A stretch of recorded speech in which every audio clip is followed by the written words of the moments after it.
Assalamualaikum warahmatullahi wabarakatuh. Saya Farid Rusadi dengan NIM 2370201043 akan menjelaskan tentang komunikasi nonverbal dalam interaksi sehari-hari dari mata kuliah komunikasi interpersonal. Tahukah Anda, 93% dari komunikasi kita sebenarnya bersifat nonverbal. Mari kita bahas lebih dalam tentang hal ini. Komunikasi nonverbal adalah proses penyampaian pesan, makna, dan emosi tanpa menggunakan kata-kata secara verbal. Ini mencakup berbagai elemen seperti bahasa tubuh, ekspresi wajah, nada suara, gestur tangan, postur tubuh, kontak mata, dan bahkan penggunaan ruang personal atau jarak dalam berinteraksi. Menurut penelitian yang dilakukan oleh psikolog Albert Mehrabian dari UCLA dalam komunikasi tatap muka. Yang pertama, itu ada hanya 7% pesan yang dipahami berasal dari kata-kata yang diucapkan. Yang kedua, 38% dari nada suara, kecepatan bicara, dan cara pengucapan. Dan yang ketiga, 55% dari bahasa tubuh, ekspresi wajah, dan komunikasi visual lainnya. Artinya, hampir 93% dari komunikasi kita bersifat nonverbal. Ini menunjukkan betapa pentingnya memahami aspek nonverbal dalam komunikasi. Dalam konteks kehidupan sehari-hari, terutama sebagai mahasiswa, kita sering berinteraksi dalam berbagai situasi seperti presentasi, diskusi kelompok, wawancara, atau bahkan percakapan informal. Pemahaman komunikasi nonverbal dapat membantu kita menjadi komunikator yang lebih efektif dan memahami orang lain dengan lebih baik. Pertama, bahasa tubuh dan postur. Bahasa tubuh mencakup seluruh gerakan dan posisi tubuh kita saat berkomunikasi. Postur yang tegak dengan bahu yang terbuka dan rileks menunjukkan kepercayaan diri, keterbukaan, dan kesiapan untuk berkomunikasi. Ini memberikan kesan bahwa kita adalah orang yang dapat dipercaya dan mudah didekati. Sebaliknya, postur yang membungkuk dengan bahu yang menyempit, tangan yang terlipat di dada, atau tubuh yang menyamping menunjukkan sikap defensif, kurang percaya diri, atau bahkan ketidaktertarikan terhadap lawan bicara. Postur seperti ini dapat menciptakan barrier atau jarak psikologis dengan orang lain. Dalam konteks akademik, misalnya saat presentasi di depan kelas, postur yang baik dapat meningkatkan kredibilitas kita sebagai pembicara. Penelitian menunjukkan bahwa audiens lebih cenderung memperhatikan dan mempercayai pembicara yang memiliki postur yang tegak dan percaya diri. Begitu juga dalam wawancara kerja, postur yang tepat dapat memberikan kesan profesional dan kompeten kepada wawancara. Bahkan dalam diskusi kelompok, postur yang terbuka membuat anggota kelompok lain merasa nyaman untuk berbagi ide. Kedua, ekspresi wajah dan kontak mata. Wajah sering disebut sebagai jendela jiwa karena merupakan bagian tubuh yang paling ekspresif dalam menunjukkan emosi dan perasaan kita. Ekspresi wajah yang autentik dan sesuai dengan konteks pembicaraan sangat penting untuk membangun koneksi emosional dengan lawan bicara.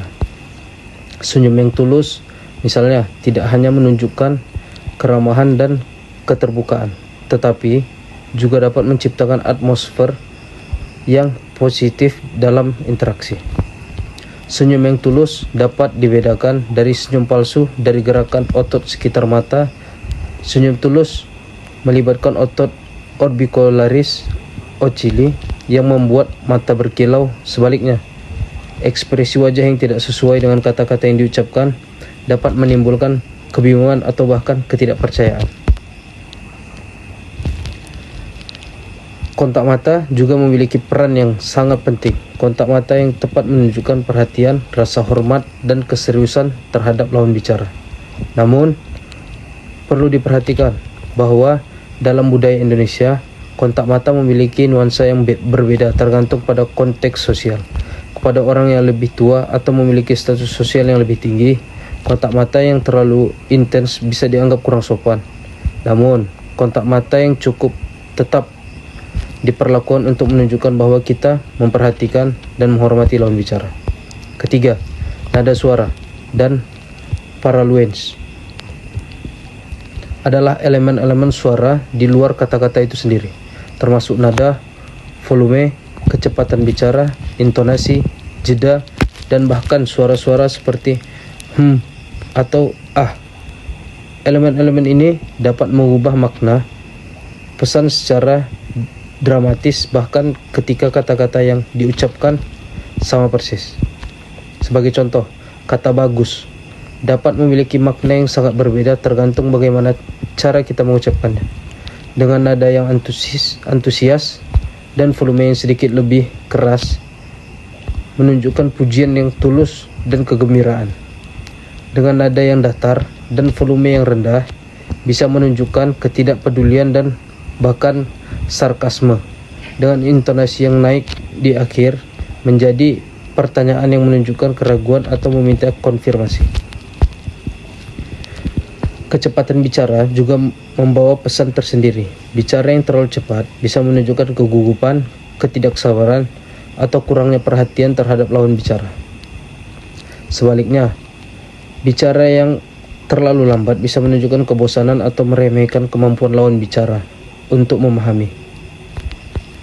Jeda atau pause yang tepat dalam pembicaraan memberikan waktu bagi lawan bicara untuk memproses informasi dan menunjukkan bahwa kita menghargai proses komunikasi dua arah. Sebagai kesimpulan, komunikasi nonverbal memiliki peran yang sangat fundamental dan dominan dalam seluruh proses interaksi interpersonal kita.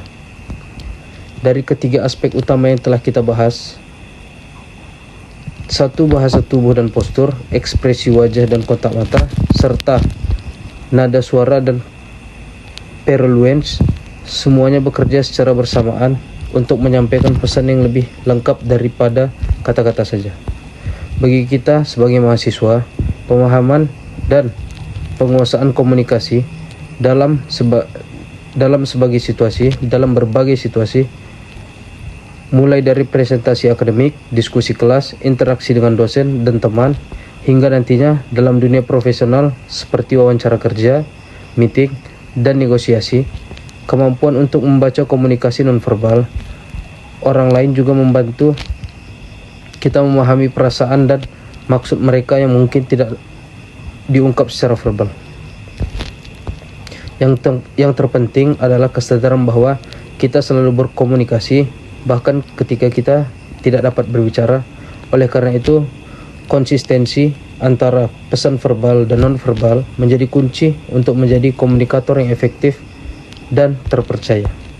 Sekian penjelasan dari saya mengenai komunikasi non-verbal dalam interaksi sehari-hari. Semoga materi ini dapat memberikan insight yang bermanfaat untuk meningkatkan kualitas komunikasi interpersonal kita. Terima kasih perhatiannya. Wassalamualaikum warahmatullahi wabarakatuh.